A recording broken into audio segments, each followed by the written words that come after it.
ঠাকুর নিগমানন্দ প্রস্তাবনা। ভারতমেব অজিরং প্রাঙ্গণং বৈকুণ্ঠস্য। ভারতবর্ষকে বৈকুণ্ঠের প্রাঙ্গণ বলা হয়। শ্রী ভগবানের প্রিয় বাসভূমি ভারতবর্ষ। তাকে দর্শন ও তাঁর সান্নিধ্য লাভের আকাঙ্ক্ষায় কত অবতার, কত সদ্গুরু ভারতবর্ষে লীলা করার জন্য এসেছেন। ভারতবর্ষে জন্মলাভ ও মুক্তিলাভ দেবতাদের ঈপ্সিত। বৈদিক যুগ থেকে আধুনিক কাল পর্যন্ত কত না মহাপুরুষ ভারতবর্ষে জন্মগ্রহণ করেছেন। 10 অবতার এসেছেন।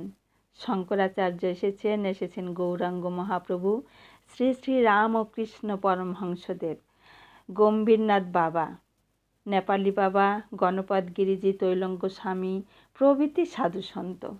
এই পবিত্র দেবভূমির নদিয়া জেলায় গৌরাঙ্গ মহাপ্রভুর পূর্ণ জন্মভূমি। মহাপ্রভু শ্রীকৃষ্ণ চৈতন্যের আধ্যাত্মিক আদিত্যরশ্মিতে সারা ভারতবর্ষ আলোকিত হয়ে উঠেছিল।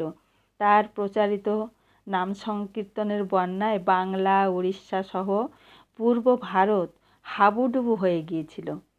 তার প্রেমভক্তি মধুর জীবন দর্শনে মুগ্ধ মানুষ অনুপ্রাণিত হয়ে উঠেছিল সত্য সুন্দরের উচ্চ ভাবাদর্শে।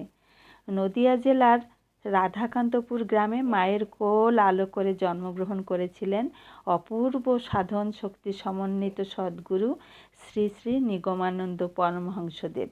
রাধাকান্তপুর তার মাতুলালয়।